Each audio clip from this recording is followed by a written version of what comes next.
Bueno, buenas tardes a todos. Bienvenidos a una nueva edición de Business Talk and Tools de ASAEDE, que es un espacio que permite el intercambio de saberes y de compartir temas de interés y de actualidad que dan valor a la gestión empresarial.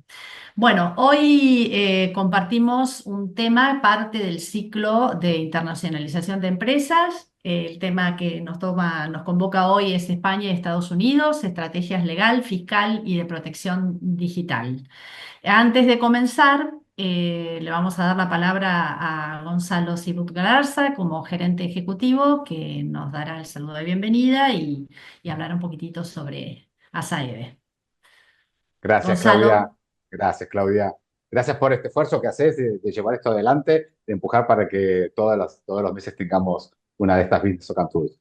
Para los que no conocen a SAEDE, ASAEDE es la Asociación Argentino-Española de Emprendedores, Directivos y Empresarios. Básicamente para los argentinos, es la Asociación de Empresarios y Empresarias Argentinos en España, y lo que hace es acompañar a sus socios en el desarrollo de sus negocios dentro de lo que le toca como institución. Y tenemos diferentes ejes de trabajo como son institucionalidad, un acompañamiento de soft landing, un trabajo en comisiones, tanto en verticales productivos como en este caso, que este ciclo está organizado por la Comisión de Abogados de ASAEDE, como tenemos comisiones también regionales en Madrid, en Cataluña, Baleares, en Valencia, perdón, en la Comunidad Valenciana, que si no luego la gente de Elche se nos enoja. Y ahí tenemos una comisión también en Argentina, muy fuerte. Y obviamente nuestro core, el último de los ejes, es networking, networking, networking. Y ahí es donde nos conocemos para que surja la chispa del negocio. Así que esto también nos sirve. Gracias, Claudia, todo tuyo. Bueno, gracias, Gonzalo. Bueno, comenzamos. Hoy nos acompañan tres profesionales a los que agradecemos su participación con experiencia en estos temas. El primer tema son aspectos corporativos de la expansión de negocios a Estados Unidos. Quien está a cargo de este tema es Luis de Nuble. Luis es abogado, además de ser coordinador de la Comisión de Abogados de ASAEDE. Cuenta con licencia para ejercer abogacía en Nueva York y es fundador de Denuble Law PLLC con oficinas en Nueva York y Madrid. También es cofundador y expresidente de la Asociación de Abogados Argentinos en Nueva York. Luis, todo tuyo este momento, cuando quieras. Gracias, Claudia. Gracias, Gonzalo, por la organización y por el espacio. Tengo una presentación que voy a querer compartir. Eh, a ver si lo puedo hacer.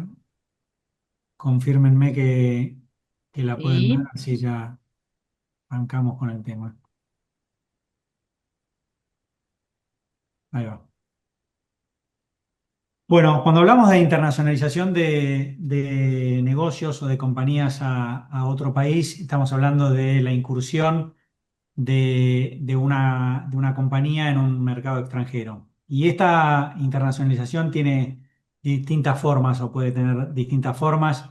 Vamos a mencionar las tres principales, que la primera es a través de la exportación de bienes y servicios, la segunda a través de contratos asociativos con compañías locales que se pueden tomar distintas formas como el joint venture, licencias o contratos de franquicias.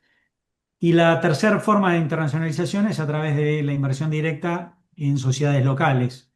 Esto es cuando el inversor la compañía intenta tener una presencia local propia y a través de sociedades que pueden ser subsidiarias o bueno, sucursales o de alguna manera son parte del grupo económico. Estados Unidos históricamente está al tope de los rankings de jurisdicciones o países donde se promueven los negocios. Es así, este es un ranking elaborado por el Banco Mundial que tiene en cuenta, bueno, un montón de factores como la presión tributaria, los tiempos para constituir una sociedad, los tiempos para inscribir una compraventa de un inmueble, los costes laborales, el acceso al crédito, costes de electricidad, etcétera. Entonces, vemos que históricamente Estados Unidos está siempre en el top 10 de los países que facilitan hacer negocios. Yendo puntualmente al tema que nos convoca, cuando uno piensa en entrar en un país, siempre la pregunta es qué beneficios, primero, si es necesario constituir un vehículo o una sociedad, y en segundo lugar, qué beneficios eso traería. Bueno, entre los beneficios principales de constituir una sociedad en Estados Unidos, en primer lugar es la limitación de responsabilidad. La sociedad hace las veces de escudo de responsabilidad y hace que cualquier daño o consecuencia que implique responsabilidad a la sociedad no se extienda a los socios o miembros que están detrás de esa sociedad. También la sociedad nos va a servir en muchos casos como un vehículo de inmigración. Muchas de las visas disponibles en materia de negocios implican una sociedad, o porque es la sociedad que contrata al empleado, o porque es la sociedad el vehículo para hacer una inversión. Entonces, esto nos va a facilitar distintos tipos de visas de trabajo, visas de talento, visas de inversión, con lo cual muchas veces es importante hablar con los clientes del proyecto más allá de la constitución de una sociedad, ¿no? ¿Cuál es los objetivos a mediano y largo plazo? Porque muchas veces, como digo, la sociedad puede ser el vehículo o la puerta o la llave para abrir la puerta a una estrategia de inmigración. Y además, una sociedad en Estados Unidos también genera ventajas comerciales. Muchas veces los clientes o proveedores están en Estados Unidos y prefieren trabajar con sociedades en Estados Unidos y no extranjeras, también un tema de costos transaccionales. La sociedad que va a existir en Estados Unidos va a tener una identificación fiscal local o federal, va a tener una cuenta bancaria en Estados Unidos, con lo cual eso facilita muchas veces la evolución de los negocios, ¿no? Bueno, ¿cuáles son las alternativas cuando hablamos de sociedades? En primer lugar, cito la primera porque no es una alternativa, que es precisamente para eh, contrastar con las otras sí alternativas, que es el sole proprietorship, que es básicamente que es una persona que hace negocios en nombre propio o a nombre personal. Esto claramente no es recomendable por las consecuencias que eso trae, porque la responsabilidad responde con los bienes personales de la persona que lo haga, de ahí la importancia de armar una estructura o una entidad legal. Entre las cuales se encuentra la primera que quiero comentar, es el partnership. Si bien no es una de las dos más utilizadas en determinados negocios o en determinadas áreas, como puede ser el real estate, el partnership, porque hay un socio con responsabilidad limitada y un socio con responsabilidad ilimitada, eh, puede llegar a funcionar para determinados negocios. Las dos más utilizadas son las Limited Liability Companies o LLCs, que son la equivalente a la SRL en Argentina o a la SL en España, y las corporaciones o corporations, que son las equivalentes a las sociedades anónimas. Ahora vamos a ver qué características tienen unas y otras y qué diferencias tienen. En primer lugar, ambas protegen al miembro o al accionista, ¿no? Ambas sirven de escudo y de responsabilidad limitan la responsabilidad de los interesados o de los titulares de las acciones. El principio general entonces es de protección de responsabilidad personal, pero esto no es, como todo principio, tiene su excepción y no siempre llega a proteger la responsabilidad de los socios. vamos a ver en qué casos no, y para eso está la doctrina del alter ego, que básicamente lo que permite es a los jueces levantar el velo de la sociedad y hacer responsables en forma ilimitada a los socios. Ahora vamos a dar más detalles de esto. Y otra característica común entre estos dos tipos de sociedades es la existencia perpetua. Distinciones entre ambos tipos societarios. Bueno, a nivel corporativo, las corporaciones tienen doble imposición impositiva, ¿no? Doble tributación. En primer lugar, se impone, digamos, el sujeto imponible es la sociedad, que va a tener una alícuota del 21%. Y luego, cuando se haga las distribuciones como distribución de dividendos, ahí va a haber una nueva imposición fiscal cada uno de los accionistas en función de los porcentajes o de las alícuotas que ellos tengan. A diferencia de las LLCs, que son transparentes, se denomina pass-through entities, que básicamente lo que hace es que fiscalmente no son accionistas, son miembros. Técnicamente está el nombre es miembros de las LLCs, van a tributar en función de su participación en las compañías, quiere decir que no hay una doble tributación, sino que la LLC no tributa, tributan los miembros que están detrás de la compañía.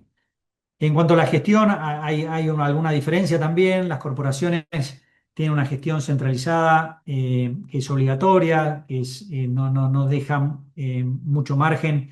Las legislaciones, en esto no lo dije, pero todo lo que es regulación societaria es regulación estadual.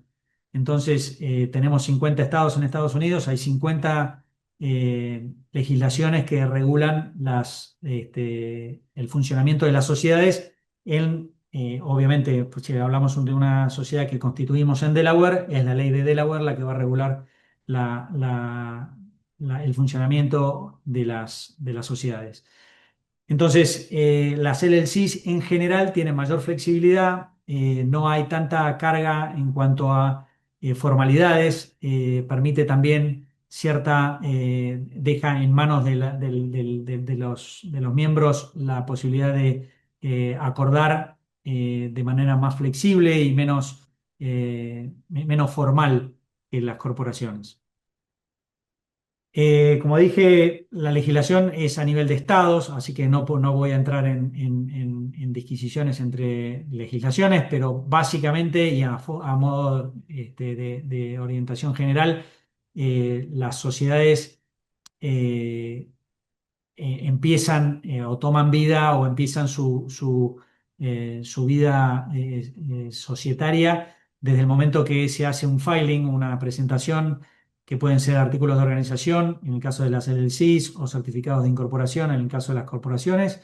Se hace ante el secretario de Estado del estado al que estemos incorporando la compañía. En cuanto a capital social, las regulaciones son muy, muy laxas, no exigen un capital mínimo, como sí sucede en nuestros países. Y en cuanto al objeto social, tampoco exige un detalle pormenorizado, como también estamos acostumbrados en España o en Argentina, a determinar el objeto social. El objeto social puede ser algo tan sencillo como cualquier actividad legal que desarrolle la compañía. El domicilio social no necesariamente tiene que estar en el estado donde se constituye la sociedad, pero lo que sí es importante es la figura del agente registral, que es una oficina.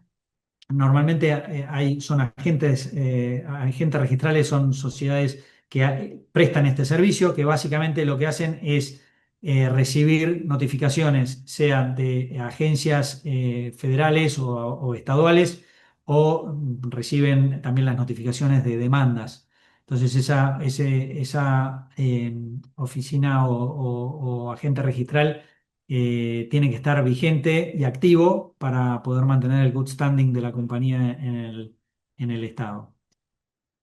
Eh, acá quiero hacer una breve referencia nada más a esta ley, que es la Ley de Transparencia Corporativa, que tuvo vigencia durante el 2024. Esta ley que establece básicamente que todas las sociedades que se inscriban o se creen en Estados Unidos, hay que reportar a esta agencia federal, FinCEN, se tiene que reportar quién es el beneficiario final.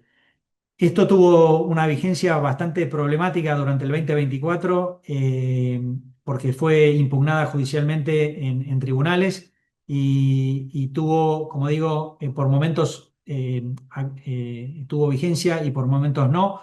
Hoy concretamente no está vigente, o por lo menos está vigente, pero no en forma obligatoria, quiere decir que pasó a ser, este reporte del beneficiario final pasó a ser opcional, con lo cual quería hacer esa referencia porque si alguna vez lo hicieron este reporte, hoy ya no es obligatorio actualizar la información por ser optativa. Pero esto puede cambiar porque de vuelta fue muy litigado, muy impugnado judicialmente en las cortes americanas.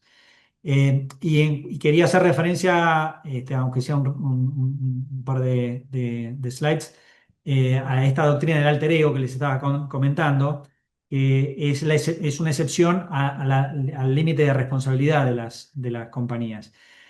¿Cuándo un juez levanta el velo de la compañía y extiende la responsabilidad? Bueno, cuando ve que las compañías no están debidamente capitalizadas. Yo les comenté recién que no hay, legalmente no hay un monto mínimo que exigen las legislaciones, pero sí es cierto que en la práctica, si una compañía no está capitalizada debidamente, es una banderita roja, ¿no? Lo mismo, el uso de activos para fines personales, todo lo que sea mezcla de activos de la compañía o de activos personales, es una bandera roja. Normalmente tienen que estar muy bien diferenciadas las cuentas bancarias personales de la compañía. En materia de inmigración, muchas veces, sobre todo en las visas de inversión, el gobierno de Estados Unidos mira muy de cerca todo lo que es el origen de los fondos. Entonces tiene que estar muy bien determinado cuáles son los fondos que se ponen en la compañía, y no da lo mismo decir que los fondos están en las cuentas personales o en la cuenta de la compañía. Así que hay que ser muy prolijos y tener esto en cuenta. Y otra cosa que también se valora es si hay libros contables, ¿no? Libros eh, en la que la contabilidad de la compañía está llevado en forma separada de la contabilidad personal. ¿Cuáles son las medidas para prevenir esta extensión de responsabilidad? Bueno, en primer lugar, que no esté infracapitalizada, ¿no? Que tenga suficiente capital. Para esto también los seguros de responsabilidad son importantes, sobre todo en una sociedad bastante litigiosa. Eh, en las corporaciones, por ejemplo, es muy importante que quede todo registrado, todas las reuniones de accionistas o del directorio, que queden registrados debidamente, que estén fechados, que estén firmados, que pueda demostrarse que la compañía tiene una vida propia distinta a las decisiones o al beneplácito del accionista que está detrás. O sea, tiene que guardarse ciertas formalidades que son importantes a la hora de poder demostrar que no es un alter ego, ¿no? Que es una compañía separada.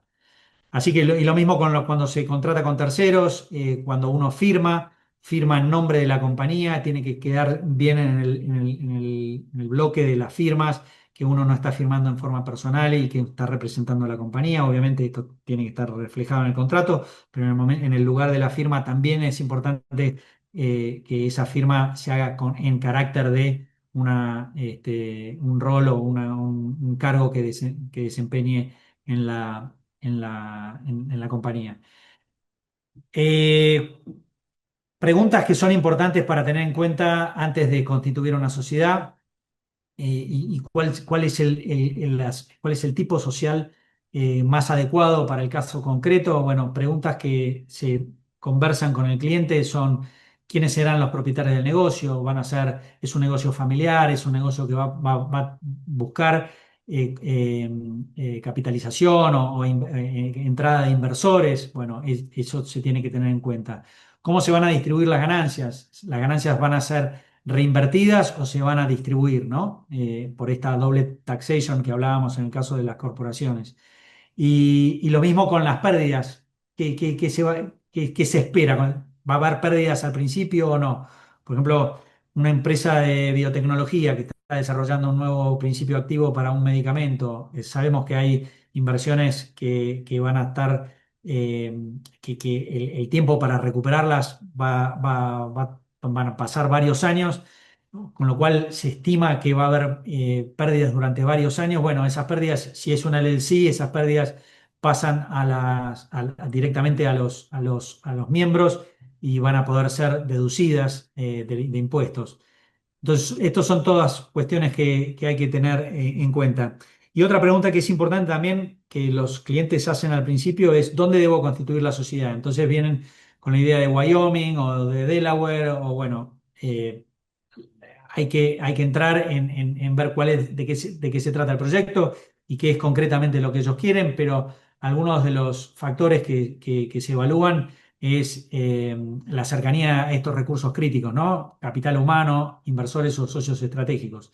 Estamos hablando de una compañía que va a hacer real estate en la Florida y está claro que va a ser naturalmente el estado de la Florida, ¿no? También se puede inscribir en Delaware y dar de alta luego en Florida, pero si el foco del negocio es Florida, no tiene mucho sentido eso. Pero bueno, hay matices que hay que tener siempre en cuenta. Obviamente el acceso a infraestructura, si esto estamos hablando de productos que van a tener que ser ubicados en un depósito, bueno, que estén cerca de un puerto, en fin, todos estos temas son importantes. Recuerden que impositivamente hay tres niveles, hay a nivel federal, nivel estadual y nivel local, con lo cual muchas veces hay apoyo de instituciones locales como regímenes de promoción industrial que pueden ser utilizadas, con lo cual también eso es un factor importante para tener en cuenta. Y para cerrar, a ver, algunas consideraciones finales que hacen a las preguntas o a las cosas que hay que tener en cuenta antes de empezar en el proceso de internacionalización. En primer lugar, bueno, como dije, determinar cuál es la estructura societaria más adecuada en función del proyecto, entendido de forma integral, no solamente la parte societaria fiscal, sino la parte migratoria, que muchas veces es importante y a veces se deja de lado. La selección de la jurisdicción o del estado donde vamos a registrar la sociedad. Obviamente, por temas en Estados Unidos, de vuelta, los errores se pagan muy caros, así que todo lo que es fiscalidad y contabilidad, es importante tener un asesor y estar cubierto en eso. Y obviamente, como comenté, que había tantos niveles de regulaciones, el cumplimiento de todo lo que es la regulación legal de nuestro proyecto en Estados Unidos, es importante también tener un buen acompañamiento. Así que eso es básicamente un paneo rápido de la situación para cubrir toda la parte corporativa. Quedo digamos, disponible para preguntas que quieran hacer después. Muchas gracias. Muchas gracias Luis. Yo lo que les propongo, si quieren tomar nota de las preguntas, si les parece, los dejamos al final de las exposiciones, a lo último. ¿Cómo lo ves, Luis? ¿Te parece bien? Sí, perfecto. Ahí yo Ah, dejo mi dato de contacto por si me quieren contactar o nada, después se los paso perfecto. al chat. Después cualquier cosita vamos a asignar un tiempo para hacer las preguntas. Bueno, Bien. el siguiente tema es aspectos básicos a valorar y cómo implementar un proyecto de negocios en España. Va a estar a cargo de esta charla Axel Gildis, abogado en ejercicio, tanto en España como en Argentina. Se especializa en brindar asesoramiento legal y económico a inversores extranjeros que desean invertir en España.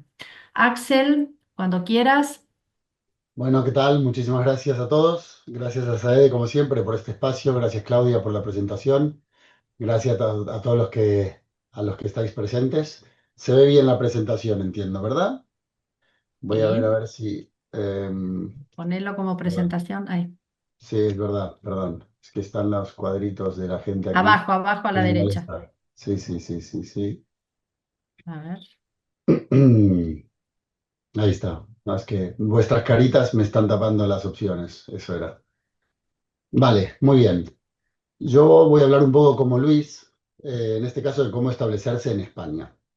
Es verdad que siempre vamos a hablar de aspectos quizás más básicos y que después vamos a estar quizás abiertos a preguntas que puedas llegar a tener. Pero los aspectos que nosotros vamos a entrar a valorar son muchos de ellos son los que típicamente nos consultan. Los clientes cuando vienen a España y tienen intenciones de invertir, establecerse, por los motivos que fueren, algunos por hacer inversiones de negocios, algunos por venir y encontrar una manera para venir a vivir a España, que igual el negocio es una cuestión más secundaria. Así que vamos a entrar a valorar un poco cada una de las situaciones. ¿Por qué? ¿Por qué elige España la gente? Es verdad que España no es solamente España, es el mercado común europeo, es la Unión Europea, es un mercado que hoy en día económicamente y todas las valoraciones que se le está haciendo a España cada día salen mejor situada.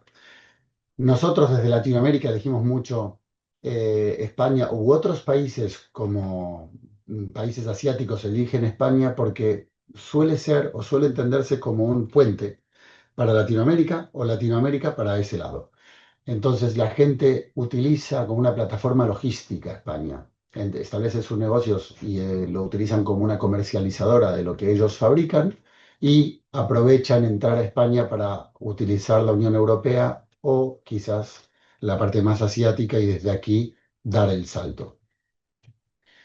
Eh, ¿Qué puntos fuertes tiene un país como España? Hay infraestructuras, lo que veníamos diciendo hasta ahora, que es un mercado extenso, los costes que quizás podemos decir que son competitivos si los comparamos con otros países europeos. De hecho, hay muchas cosas a valorar que todavía se están actualizando en cuanto a temas de salarios, en cuanto al coste de la vida. Si lo comparamos con otras ciudades, estamos hablando de España, pero hay muchas ciudades dentro de España. Quizás si lo valoramos con Madrid o con Barcelona, que son las ciudades más caras de España, si nos vamos a otras ciudades como Valencia o países tipo Sevilla, Córdoba, Málaga, el coste de vida todavía es un poco más económico. Pero aún así, Barcelona y Madrid, si lo comparamos con otras ciudades de Europa, siguen siendo consideradas ciudades económicas a comparación de las otras, ¿verdad? Económicas en el sentido no solo quizás impositivo o el coste que significa por vivir, por alquilar, por ir a comer, por un taxi o lo que fuera, sino porque también la calidad de vida que te da esa ciudad es alta. Y evidentemente el capital humano. Al final esos salarios que quizás no son tan altos a comparación con Europa, permite que se pueda importar bastante capital humano de afuera, porque cuando comparamos con profesionales que vienen de afuera, los profesionales de aquí suelen ser comparativamente más económicos, es verdad, pero los de afuera suelen elegir por la calidad de vida y por los costes económicos. Entonces tenemos quizás un mix que podemos aprovechar para venir e invertir en un negocio o en un proyecto. Sí que es verdad que como puntos a mejorar, muchas veces pecan los españoles, digamos, flaquean con el inglés.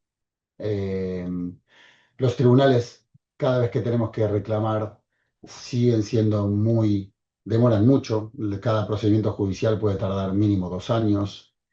La legislación laboral cada día se está poniendo más restrictiva y es verdad que como innovación tecnológica yo lo tengo puesto aquí, pero estamos avanzando muchísimo en los últimos tiempos porque España se está convirtiendo en un hub y tecnológico y es verdad que las empresas argentinas están ayudando muchísimo en esto porque cada día tenemos más inversión en empresas tecnológicas argentinas que vienen y que se establecen, por lo que la verdad que en ese sentido podemos decir que estamos muy orgullosos de Argentina y ese aporte que está haciendo a España y a Europa. Eh, Hay otro tema que también nos preguntan mucho nuestros clientes y es la financiación a los extranjeros. ¿Cómo funciona? Existe. No es tan fácil de obtener, depende del extranjero, depende de las garantías que pueda obtener, pero sí que existe financiación a extranjeros. No es que sea fácil, pero hemos conseguido financiación nosotros también como despacho de abogados, que trabajamos con muchos bancos, hemos conseguido financiación para extranjeros y extranjeros que recién se establecían, tenían una sociedad, tenían un capital social en la compañía invertido y hemos obtenido financiación. Por eso es algo también importante a destacar, que no hay que traer grandes capitales o grandes proyectos como para obtener financiación. Estoy hablando de financiación bancaria tradicional. Hay otras fórmulas de financiación que dependerá de los proyectos que traigamos, siempre y cuando sean sobre innovación tecnológica, digitalización o temas de interés o estratégicos para España, la financiación siempre va a ser más fácil y hay muchas instituciones públicas que están dando financiación, no solo local, sino estatal, europea, así que hay varios tipos de financiación.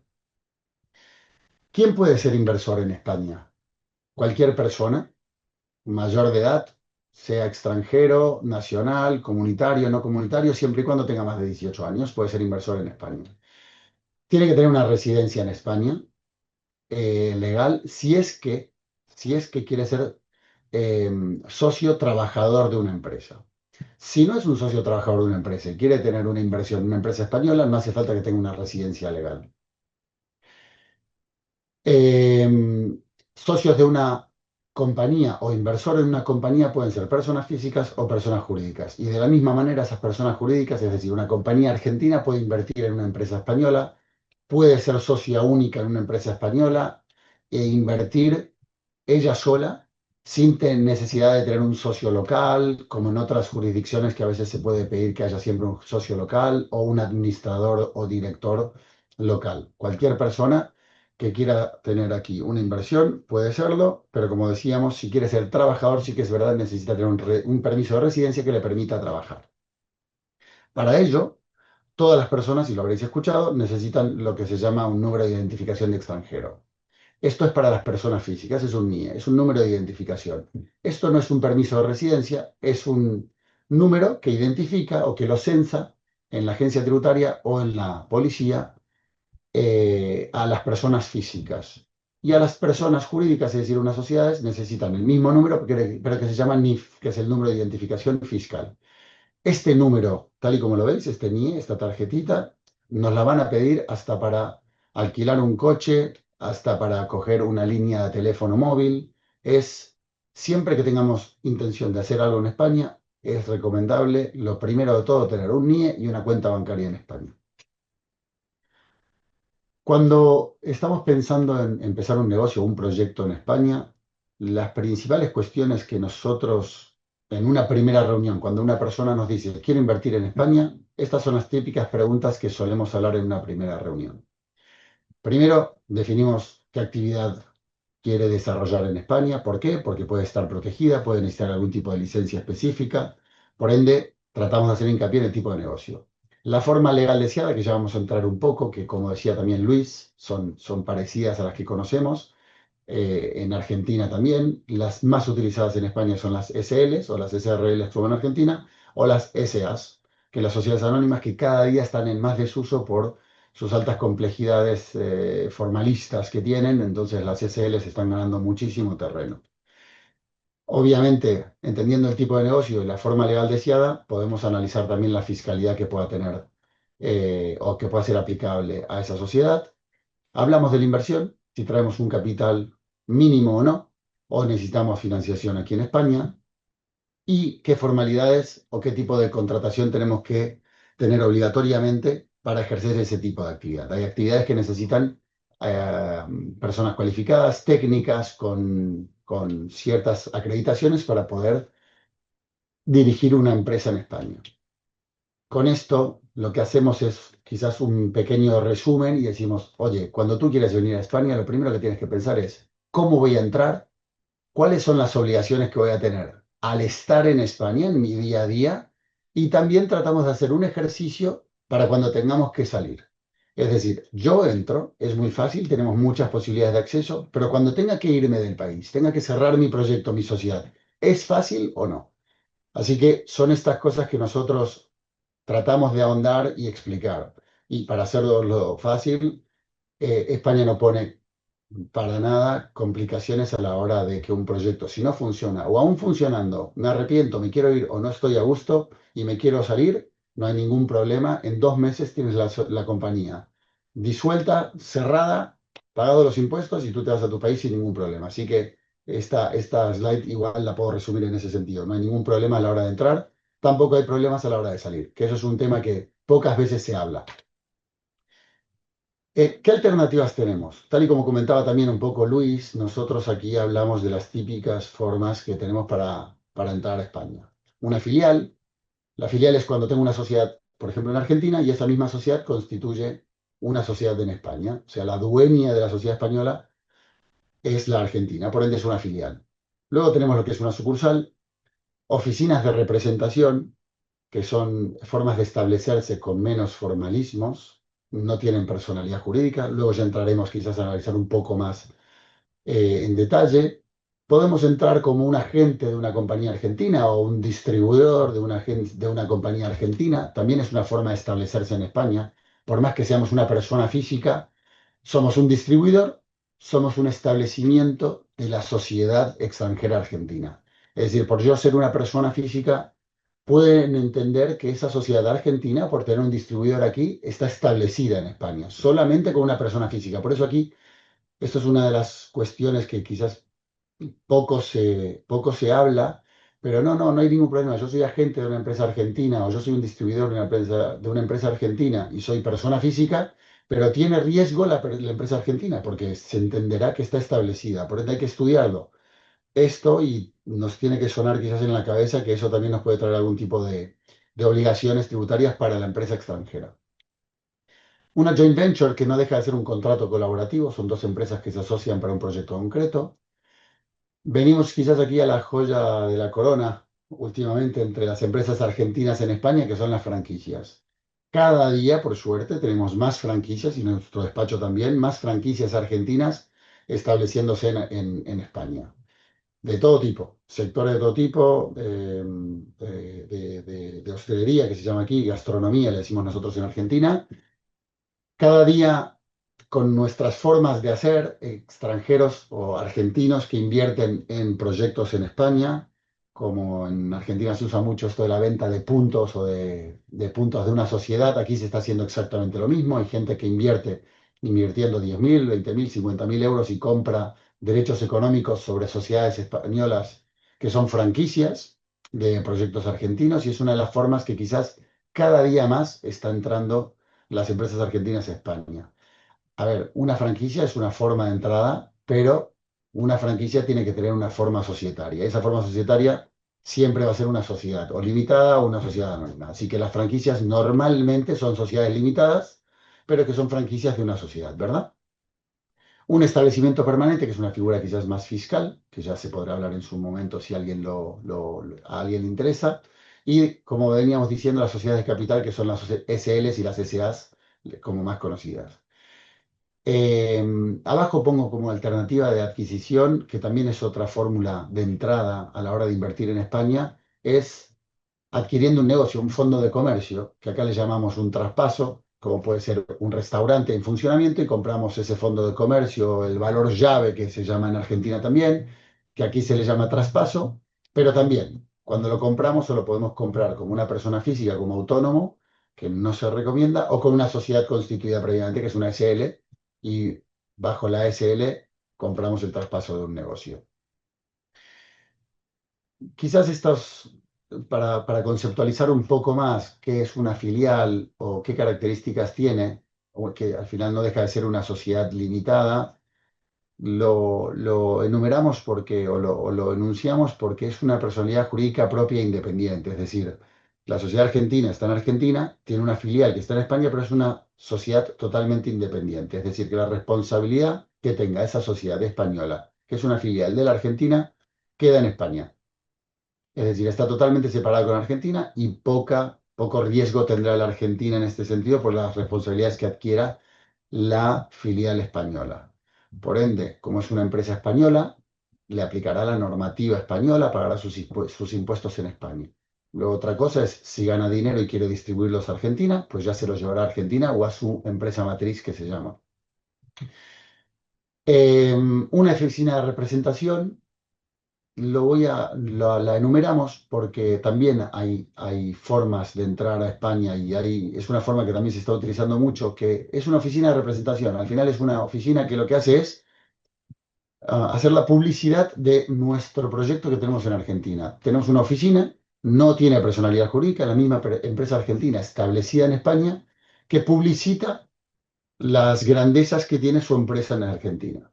Tiene una persona aquí, que es el representante de la oficina, y lo que hace es publicidad de la empresa argentina. Coordina, colabora, hace actividades de marketing, pero no posee personalidad jurídica, es decir, que cualquier responsabilidad que asuma la va a asumir la misma empresa argentina establecida en España. Las franquicias, quizás ya lo sabéis más, al final es un acuerdo, es un contrato en donde nosotros firmamos con una empresa que tiene el know-how y esa empresa es la que nos hace formaciones para que ese know-how, que ya está probado en el mercado y ya funciona, nosotros directamente vía royalties que le vamos a ir pagando por ese know-how que nos traspasa, nosotros constituyendo una sociedad limitada, empezamos a desarrollar esa actividad como franquiciado de la franquicia matriz. Aquí lo digo porque para cumplir con el tiempo que tengo establecido, la parte quizás más importante que os puede interesar con el tema de las sociedades limitadas o las sociedades anónimas. Una sociedad limitada también se puede constituir con un capital social mínimo que es 1 euro, se puede hacer podemos constituirla con aportaciones de bienes muebles, mesas, ordenadores, cualquier tipo de bien mueble que podamos necesitar para desarrollar nuestra actividad. Antes existía un capital mínimo que era de 3.000 euros, ahora con 1 euro ya lo podemos hacer. Sí que es verdad que, según criterio, lo que están queriendo las autoridades es, para constituir, la podemos hacer con 1 euro, pero rápidamente la tenemos que dotar de un poco más de capital. En cuanto a las sociedades anónimas, como decía antes, tienen formalismos bastante más engorrosos. Es una fórmula quizás para empresas de mayor envergadura, se usa cada día menos. No hay pymes que sean sociedades anónimas. Todas las inversiones que se están desarrollando en España se hacen con una SL, pero como quizás dato más importante para que lo tengáis es que las sociedades anónimas, el capital social mínimo son 60.000 euros. Eso ya es una barrera de entrada para elegir esta forma de, de fórmula legal. Esto lo voy a pasar muy rápido porque es un tema tributario, pero es importante. Hasta la fecha de hoy, hasta el año 2025, el impuesto de sociedades, o las utilidades, que creo que llamamos en Argentina, de las sociedades, era un 25%.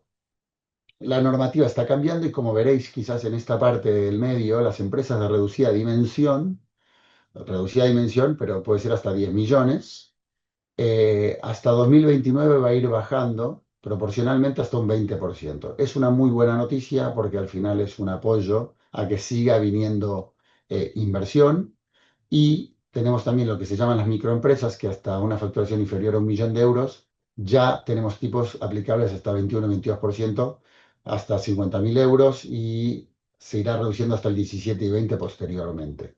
Y después tenemos lo que son las de nueva creación. Nueva creación significa que es un proyecto totalmente nuevo. Es decir, que no es que yo en Argentina tengo esta actividad y voy a hacer la misma actividad en España. No, voy a hacer una actividad nueva que yo no la tenía y el impuesto de sociedades será de un 15% durante los primeros 2 años que tenga resultado favorable. Esto es bastante más bajo que la media europea. Em, Esto es otra de las formas que tenemos para entrar y es, pues ya lo sabéis, un M&A de toda la vida es comprar una empresa en funcionamiento. Hay proyectos que evidentemente hay empresas argentinas que están comprando directamente una empresa aquí y de esa manera ya entra con una empresa ya en funcionamiento. Es verdad que el proceso es bastante más engorroso, hay que hacer una due diligence para comprar la empresa, hay que analizar los riesgos de la compra, eh, pero también existe y es una fórmula bastante utilizada. Pues con eso terminamos nuestra presentación. Me excedí un poco, 19 minutos. Perdón, Gonzalo, Muchas Claudia, gracias, Axel. No tengas problema. pero Dejamos las las preguntas para más preguntas, adelante, sí, para más adelante. Muchas gracias. Bueno, por favor. seguimos con el último tema, que es protección de intangibles y protección de datos. Cuando Dejo quieras de podés dejar compartir. de compartir, Axel. Sí, voy. Gracias, así yo después. Bueno, quien va a estar a cargo de este tema va a ser Paola Tesarolo, que es abogada en ejercicio en España y Argentina. Cuenta con experiencia en el asesoramiento de empresas en los sectores de retail, lujo, consumo y tecnología, especialmente en protección de activos, contratación mercantil y propiedad intelectual, además de llevar asuntos de publicidad, marketing y protección de datos. Paola, cuando quieras, mientras yo voy viendo cómo comparto tu presentación. Perfecto, muchas gracias, Claudia. Todos, buenas tardes. Bueno, ¿cómo se llama? Estamos aquí, creo que estamos todos en España. No sé si hay alguien conectado desde Argentina. Eh, Como verán, dijo Claudia que era, ¿cómo se llama? Que asesoraba a empresas tecnológicas, pero hoy la tecnología no está de mi lado, porque no puedo compartir No te hay la problema. presentación, así que Claudia me va a ayudar en ese sentido. Bueno, nada, gracias por escucharnos y estar aquí atentos y bueno, después obviamente responderemos a sus preguntas. Eh, Claudia, te voy a ir diciendo si quieres Sí, pasarla exactamente. Genial. Bueno, yo voy a hablar de, como dijo Claudia, de la protección de intangibles, que alineado con lo que ha comentado Luis y Axel, es importante porque obviamente que si nos instalamos o en España o en Estados Unidos o en la jurisdicción que sea, evidentemente queremos hacer un negocio y para eso tendremos que ofrecer o un producto o un servicio y para ello está relacionado con los intangibles. Entonces, en Estados Unidos se valora que la propiedad industrial de las empresas presenta más de un tercio de su valor. En España hay talento, pero hay que convertir ese talento en propiedad y monetizar, porque si no, bueno, no sería interesante, ¿no? Entonces, la inversión de I+D tiene que poder rentabilizarse, como decía, y garantizarse su protección jurídica.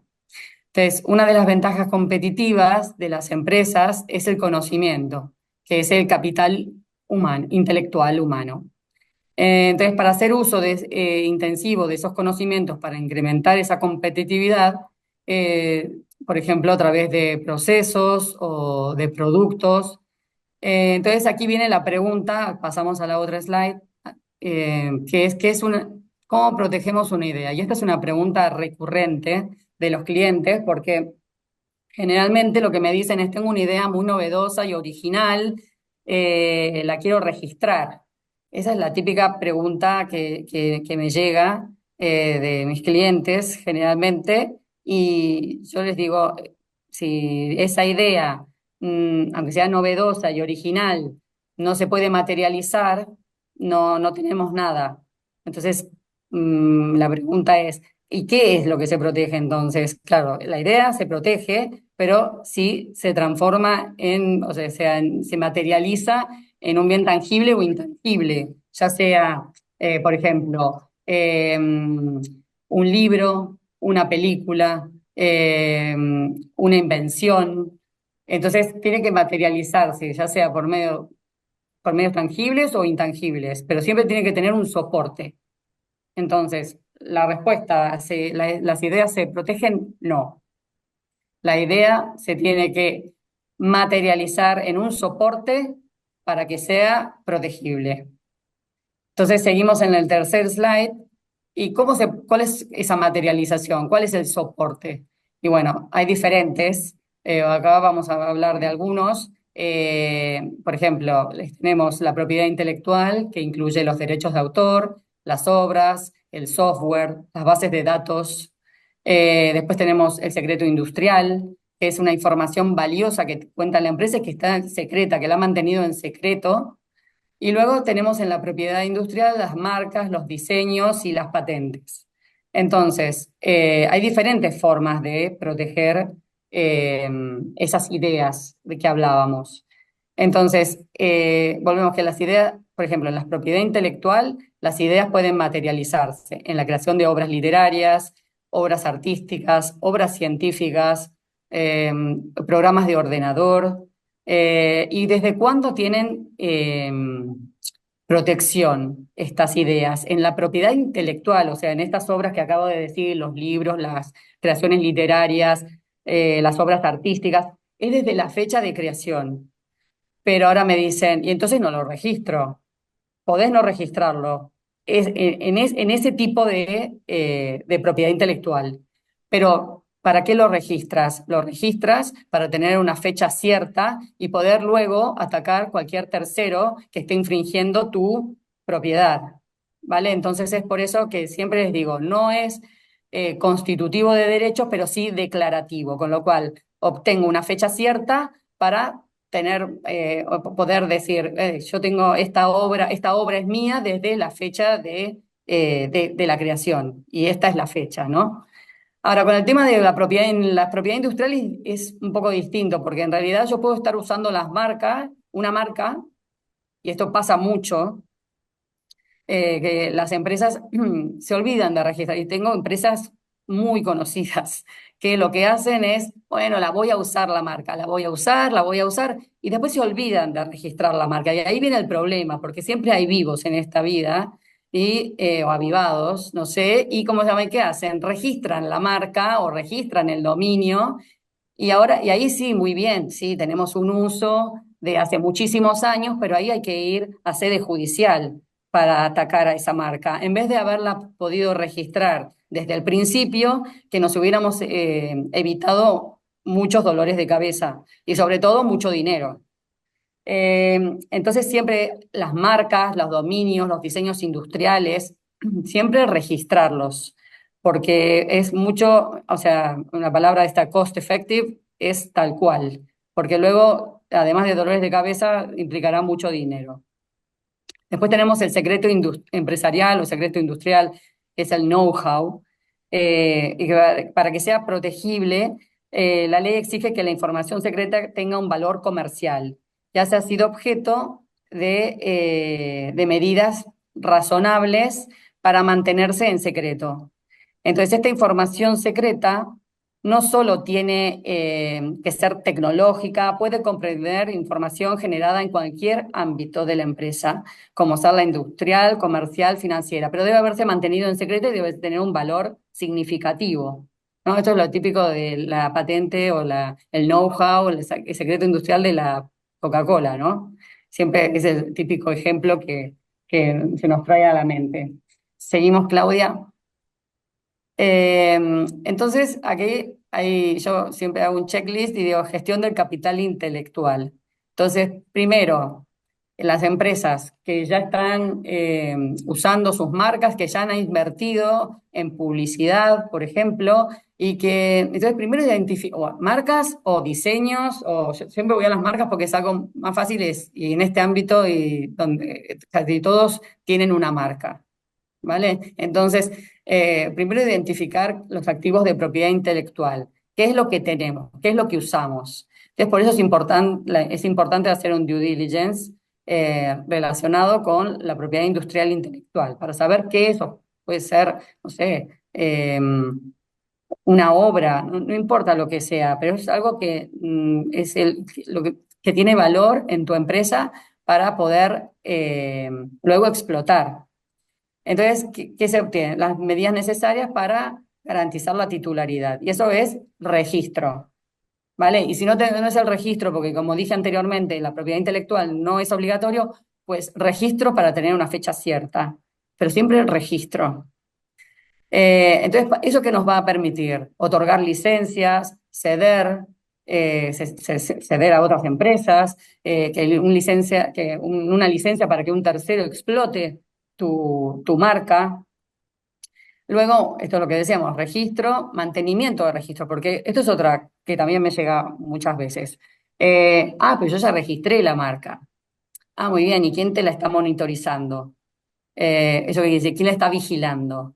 Porque los boletines de marcas se publican todos los días del año.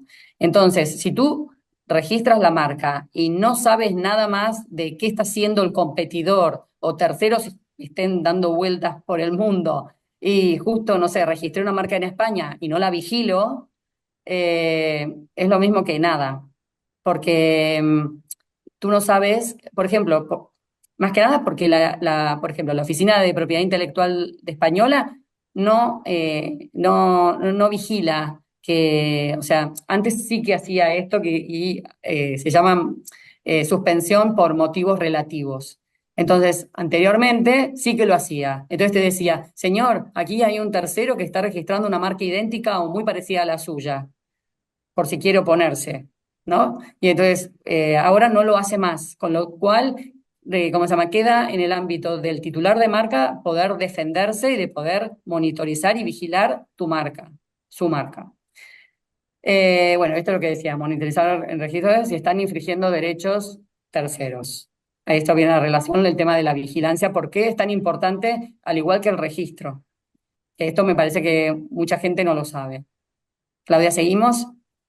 Aquí vamos a hablar de las formas de proteger una marca. Hay diferentes y cada vez hay más. Antes eran las denominativa mixta porque tenía una denominación y un logo. Después estaban las figurativas, las que eran el loguito y nada más. Ahora están las olfativas, las sonoras, las de forma, las de posición, las de color, las de movimiento, pero no, creo que no me olvido de ninguna. Pero lo que quiero decirles es que se van, porque vamos desarrollando y desenvolviéndonos en el mundo y ahí, ¿cómo se llama? El mundo continúa y se desarrolla y hay cada vez más marcas diferentes para registrar. Seguimos con el otro slide. Entonces, hay diferentes formas de proteger una marca. Ahora, yo tengo un producto y lo vendo en Argentina y lo quiero expandir o me quiero expandir a Europa. ¿Me sirve la marca argentina? No. Las marcas son territoriales. Entonces, ¿esto qué quiere decir? Que si yo quiero vender mi producto en España o en Europa, tengo que registrar la marca en esta jurisdicción. No puedo tener una marca en Argentina no me sirve. Lo mismo si tengo una marca en Estados Unidos o si quiero ir a Estados Unidos. Las marcas son territoriales, como decía. Entonces están las marcas en el ámbito nacional, después el ámbito de la Unión Europea, que tú proteges una marca en la Unión Europea y proteges los 27 países de la Unión. Ahora, yo tengo una marca de la Unión Europea y solo utilizo la marca en España, pues no, tampoco. ¿Por qué? Porque luego, a ver, registrar te la pueden registrar, te la pueden conceder, pero como sabes, pero luego si viene un tercero que quiere utilizar tu misma marca en Francia, pues te la va a cancelar. ¿Vale? Entonces, por eso es tan importante saber dónde vamos a usar la marca, porque no es lo mismo que la marca la esté usando solo en España, o solo en Francia, o solo en Italia, que la esté usando en Italia, Francia y España, ¿vale? Para poder pedir una marca de la Unión Europea. Y luego tenemos el ámbito internacional, que están las marcas directas, o sea, las del territorio nacional, o sea, que tú tienes que ir, por ejemplo, yo soy una empresa española, quiero ir a vender a Estados Unidos, pues protejo una marca en Estados Unidos, pero también tengo el ámbito de la marca internacional, que es eh, el organismo por el cual yo presento estas marcas, es la Organización Mundial de la Propiedad Intelectual. Y el sistema se llama el Sistema de Madrid. Entonces, si yo tengo varios países de Asia y varios países de, no sé, Estados Unidos, Brasil, Chile, y cómo se llama, y quiero también estar en Asia, Japón, China, pues me conviene este sistema. ¿Por qué? Porque solo voy a registrar una marca y luego voy a renovar una marca, no voy a renovar 10.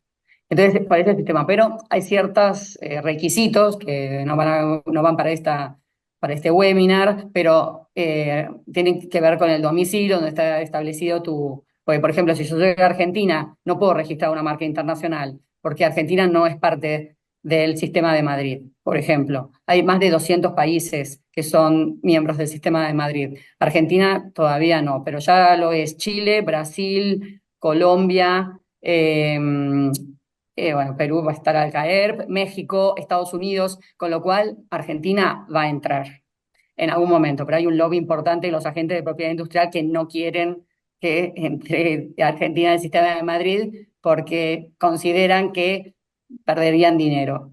yo creo que se equivocan, pero bueno, en algún momento, siempre vamos a charlas y lo discutimos con mis colegas, pero bueno, es complicado. Seguimos con el otro slide. Entonces, ¿qué consecuencias tiene tener una marca registrada? Bueno, tenemos un derecho de exclusiva por 10 años. Obviamente que tengo la exigencia de usarla desde que ha sido concedida la marca, tengo 5 años para usarla. En esos 5 años tengo que usarla, porque si no, ¿qué puede ser? Un tercero puede iniciarme una acción de cancelación por falta de uso. O sea, tener una marca registrada no significa que la tenga para no usarla. El tema es usarla para los productos y servicios para los cuales la solicité. Si no, puede ser, o sea, el sistema no quiere que se bloqueen ¿no? O sea, lo que quiere es que el comercio fluctúe. Entonces, por eso es tan importante el uso. Si la quiero tener para que nadie me la registre, pues mal. A ver, si uno piensa que en un año va a estar en España o en la Unión Europea, pues sí, pero si no, no. Y luego, ¿qué hacemos? Con tener una marca registrada, impedimos el uso de una marca idéntica o similar que haya registrado un tercero. Y otra consecuencia que hay es que ese derecho lo tienes ilimitadamente, siempre que cada 10 años pagues las tasas de renovación. ¿Seguimos? Vale, y esto era colación de lo que decía, obligación de uso de la marca.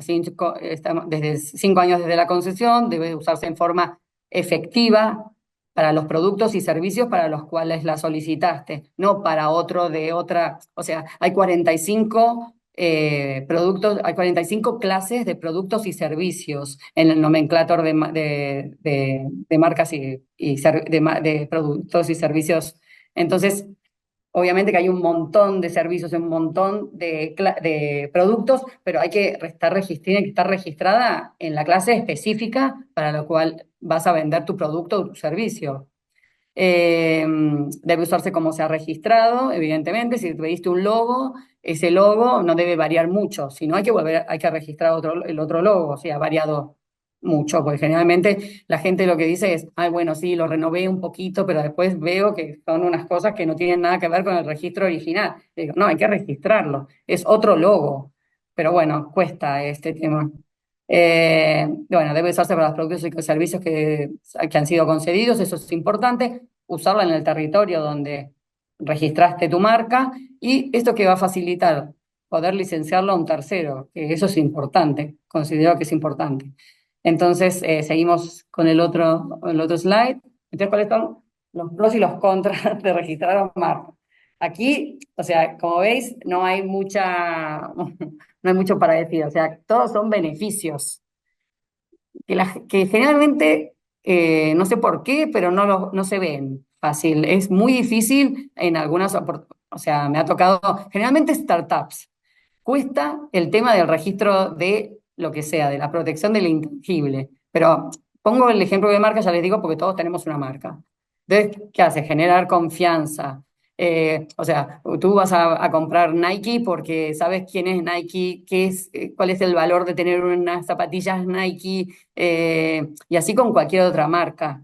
Entonces es una ventaja competitiva, garantiza calidad, exclusividad, rentabilidad, coste, otorgación de licencias, si quieres expandirte y tú no quieres abrir, no sé, no quieres abrir o constituir una sociedad en ese territorio, y atacar el uso por terceros no autorizados, que creo que eso es muy importante.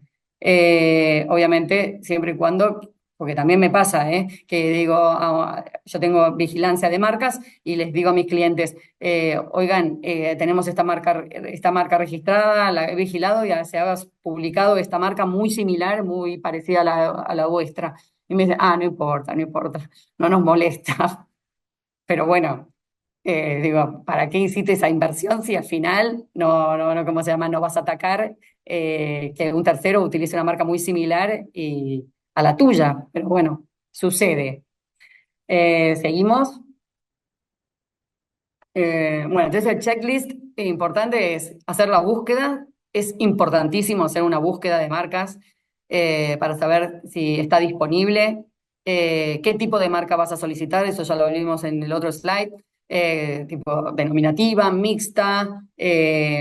Ojo, porque también me pasa, y últimamente ahora tengo un asunto donde quieren registrar un eslogan que para la oficina de marcas resultó que era, piensan que es poco distintivo, ¿no? Y entonces ahora tenemos bueno, un asunto, ¿no? Que estamos ahí en la oficina de marcas y justamente veo todo el uso que tienen y hay formas de registrar las marcas, por ejemplo, por un uso distintivo, o sea, o sea, se ha usado durante el tiempo y ya es reconocido en el sector. Y eso es una forma también de que la marca sea distintiva. Pero eso es como más profundo, quizás lo dejamos para otra situación, pero lo que quiero decir es que aunque una marca, pero ahora, si ellos lo hubieran registrado desde el momento que, no sé, al año de que empezaron les empezó a ir bien, en vez de esperar muchos años para registrarla, esto sería mucho más fácil. Lo que digo es que ahora es más costoso, ¿vale? Y no solo hablando ¿cómo se llama? No solo de dinero, es costoso en todo sentido. Bueno, ¿por qué vas a usar tu marca? ¿Para qué productos y servicios? ¿En qué territorio lo vas a usar? ¿Quién va a ser el titular? Una vez concedida, que se haga la vigilancia, monitoriza tu marca y sobre todo que la uses. Seguimos. Esto lo vamos a dejar, después de la otra sesión. Más que nada es para dar hay una evaluación de activos intangibles, pero no interesa. Seguimos, Claudia, esto tampoco. Y ya, si quiero, creo que nos vamos a centrar un poco en la protección de datos. Seguimos, creo que hay más. Ahí.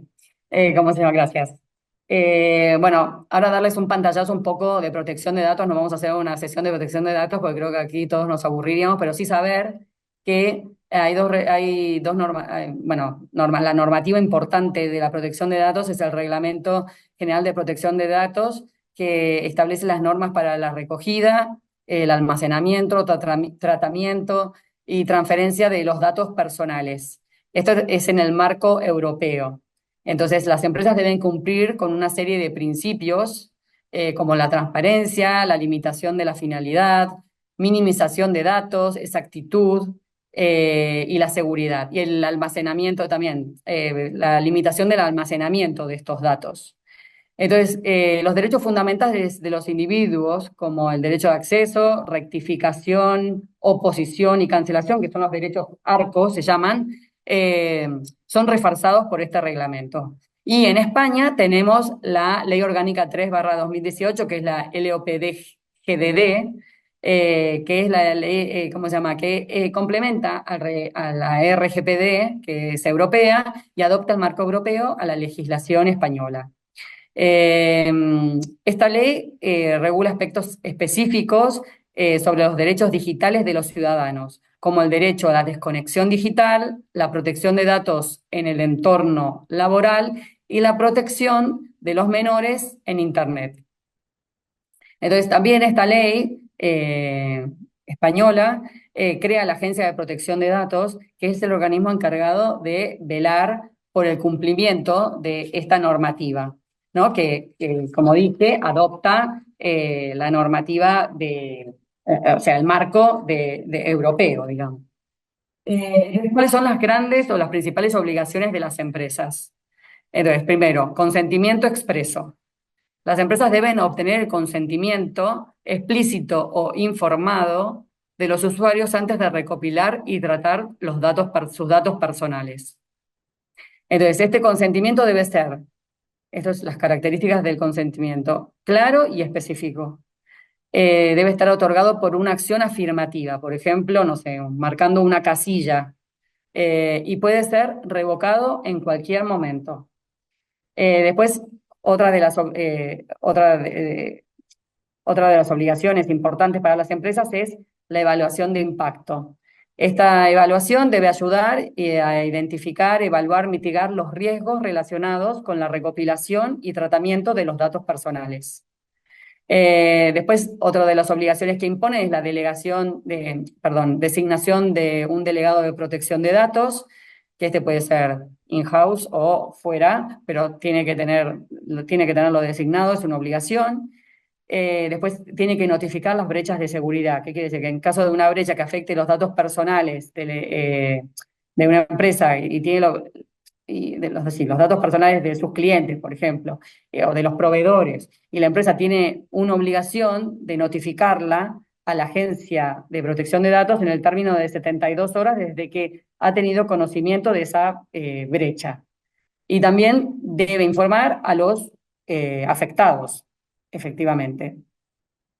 ¿Cómo se llama? Y el derecho de los usuarios. Estos derechos que tienen los usuarios son al acceso a sus datos personales, eh, luego a la rectificación de datos inexactos o incompletos, a la cancelación de datos cuando ya no sean necesarios y a la oposición a tratamiento de sus datos personales también cuando sea necesario. Después, otra de las obligaciones son las medidas de seguridad. Las empresas deben adoptar medidas técnicas y organizativas adecuadas para garantizar la seguridad de los datos personales. Después tenemos la última obligación es el registro de actividades de tratamiento. Quiere decir que todas las empresas deben llevar un registro de las actividades de tratamiento en el que se detalle el tipo de datos recopilados, el propósito del tratamiento, los destinatarios de los datos, las medidas de seguridad implementadas y los aspectos relevantes con relación al tratamiento de los datos personales. Bueno, como verán, es un tema fantástico, pero, pero, ¿cómo se llama? Pero bueno, es una obligación más que tienen las empresas al instalarse en el ámbito de la Unión Europea.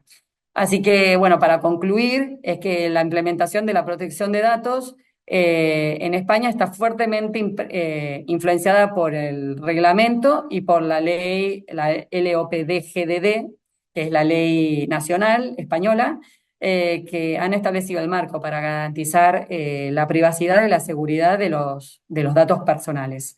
Así que, bueno, creo que me excedí un poquito, pero bueno, este es un pantallazo sobre todo de las obligaciones que existen cuando nos instalamos en un país como España y también la posibilidad, porque obviamente no es una obligación en el registro de los intangibles, pero si bien no es obligatorio, debería ser obligatorio, pero es muy necesario. Así que bueno, nada, muchas gracias por la atención. Bueno, muchas gracias, Paola. Gracias a todos por la participación. Estamos un poquitito excedidos en el tiempo, pero bueno, vamos a dejar un par de preguntas como para darle después un cierre a esta charla. ¿Alguna pregunta para hacer? Eh, Luis, vos creo que tenías Eso. una... Sí, ahí veo una de Anabel, ¿no? Sí, a ver.